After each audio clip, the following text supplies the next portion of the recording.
Mesdemoiselles, mesdames, messieurs, là je vous demande de prendre les pincettes d'usage, puisque c'est un leak qui proviendrait d'un kit de développement PS5 russe.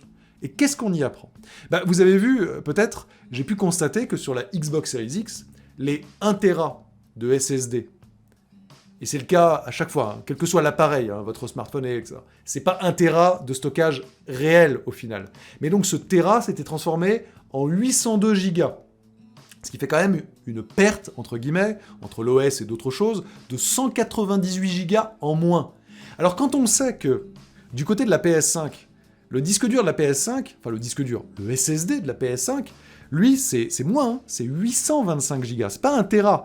Donc légitimement, on pouvait se dire, alors attends, il va nous rester combien d'espace de stockage effectif? Eh bien, si l'on en croit donc le kit de développement russe, il leur resterait, vous le voyez, c'est marqué en haut à droite, 664 Go seulement. Alors, c'est quand même pas énorme, hein, franchement.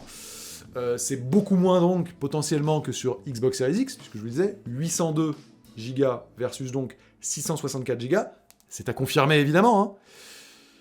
Alors, ça voudrait dire aussi par contre que tout ce qui est OS et autres prendrait moins de place par contre que sur Xbox Series X. Parce qu'il y a moins de pertes, entre guillemets. Sur Xbox Series X, c'est 198 Go en moins par rapport au Tera, et là, c'est 161 Go en moins par rapport aux 825 Go. Bon, enfin, c'est quand même 138 Go en moins que la Xbox Series X, in fine, hein, pour stocker des jeux. Et c'est la seule chose qui nous intéresse, nous les joueurs. Hein. Le reste, combien ça fait l'OS et tout, ça, finalement, on s'en fiche un peu. L'important, c'est j'ai combien de place pour stocker. Voilà. Donc, évidemment, tout cela est à confirmer.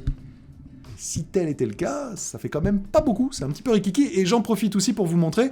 Donc sur ces images, on voit un peu de l'aperçu de, potentiellement, de l'OS, qui ressemblerait, toujours pareil, hein, si c'est vrai, à une sorte de mélange entre la PS3, je trouve, un peu, pour la sobriété, et la PS4, pour certaines icônes et autres.